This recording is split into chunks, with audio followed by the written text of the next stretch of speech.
Hi everyone. Uh, I got some messages from my connection and they wanted to know about the sales brochure. So today I will discuss about the sales brochure of any event, especially for exhibitions, because conference brochure is a bit different from the exhibitions one. So what basic stuff should be going in your sales brochure? And then I will also mention about some optional stuff that actually depends on you whether you want to add or no, you have the content for that section or no. So if you are designing a sales brochure for any exhibition, number one, the important part is a small introduction about the show, not very long, maybe one paragraph or two paragraphs. That's it, what the show is all about. And second section can be your industry updates or let's say if you are doing a show on IT sector, so you can write in that section in the bullet points. No need to write a lot of text because people don't read a lot of text, they don't like it. It should be in a bullet format or in infographic format.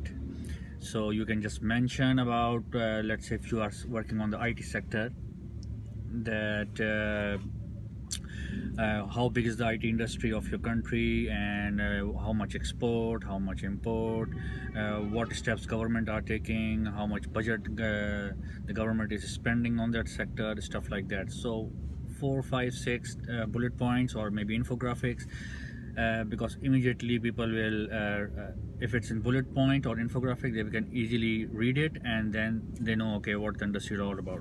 But if you write a lot of text, then they will not read it. Third section would be exhibitor profile. Exhibitor profile defines that what kind of companies can exhibit in this exhibition. So it's important for your sales team once they go and meet any client to show them, okay, you actually lie in this profile and our show is about actually your sector also. So that profile is very important. And then the reasons to exhibit, or let's say why exhibit. 2-3 days back I shared very nice reasons of why exhibit. So you can use that because it's very important to tell your client that why they should exhibit at your show. So you can write down some nice reasons. Okay, these are the bullet points, again in a bullet point format. uh, Fifth part can be your visitor profile, because the clients that sales team are targeted will definitely be interested at what kind of visitor they will see at your show. So you can show them, okay, this is our visitor profile, we are targeting these kind of people. And you can ask them that what is your target audience. If it's the target audience is already mentioned, then you can focus on that audience to give those exhibitor the right audience. But let's say the exhibitor say, okay, I am targeting, let's say, some ABC, and they are not in the list. So then you can add them, which will further improve your visitor profile for future events. So these are the basic stuff, and then at the end it should be your contact details, your email address, your sales team contact details, email addresses, phone number, fax, website, social media platforms. All those information should be given. This is all the basic stuff that should be in any sales brochure of an exhibition. Now come the optional part. Optional things that you can add is sponsorship section. If you have a sponsorship, some information or packages, you can mention that in the sales brochure. Sometimes companies do sponsorship as a separate thing.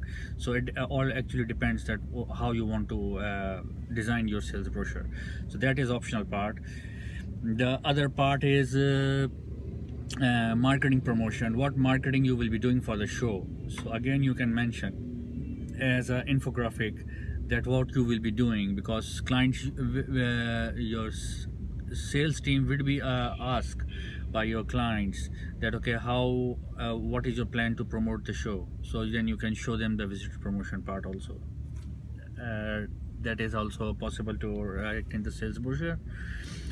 Then the other thing is testimonials. That is also a good thing to add if you are doing a show, let's say more than one time. If it's a first time, of course, then you can't use the testimonial thing. But if you are doing a second edition, third edition, or more than that, you can write some nice quotes, testimonials from your past exhibitors, big names that do create impact to convince the clients to exhibit. So testimonial you can add. Then some facts about last editions. You must have the post-show report or fact sheet for the last edition. So some figures about last edition you can add also. It's up to you. How many exhibitors participated in last year, what kind of exhibitors, what kind of visitors came, what was the job title, who actually visited the show. So you can write that also, again up to you. So these are the few things that you can add in your sales brochure, optional part. But the basic part, though, that I mentioned, that information should be in your sales brochure. Now, when you put the sales brochure on your website, I have seen many companies, they just put the brochure on the website without having any form. So if any client or any visitor on your website coming and they are clicking the brochure part, immediately the PDF opens and they read, which is fine, right? But as an organizer, you don't know who is downloading and who is reading it. So the logic behind having a form is to track, right? Now there's always a discussion that people like to avoid filling forms and stuff like that. They just want instant thing. No, I don't agree with that. Yeah, your form should not be very long. You can make that small. The minimum thing that you can do is make a simple contact detail. That's it. So at least they fill the form and then they download the PDF after filling the form, and that form will be a lead for your sales team to call and then immediately ask them, okay, how can they help those clients. I personally add a few more questions when I do a form on my website. I ask them, okay, what industry they are coming from. So I put my exhibitor profile in the form, and they just have to checkbox the stuff, the areas where they are coming from. So it's just, they don't have to write anything, just tick tick tick. And then the other question I ask them, what is their objective to participate in my exhibition? I always ask them this. So they immediately select why they are coming. Are they launching a new product? Are they coming to find an agent? Or are they just coming for branding or stuff like that? They're all the so they can, again, it's a tick tick thing, so they don't have to write anything. And then the third part I always ask them is how they heard about my show. So all the platform where I'm doing the marketing, I put all those parts in that. So they simply have to tick whether they received email from me, whether they received a call from my company, they heard from social media or Facebook, LinkedIn, where if I'm running the campaign there, they have seen a newspaper. So again, it's a checkbox thing. So these 2-3 parts I always add because and it don't take a lot of time. So they simply tick, and the objective behind this is that you are actually gathering a survey for you to analyze better that your audience is coming from which sector more. They are coming by hearing your show on which platform more, and then what is the objective for them to come to your show. So these are the stuff that you can add. Otherwise you can simply have a normal contact detail form. That's it. So I think that this will help a lot of people who want to know that what stuff should go in the sales brochure. If you want to know anything more, you can inbox me or you can drop a comment below, and I will try to help you out. Thank you very much. Bye bye.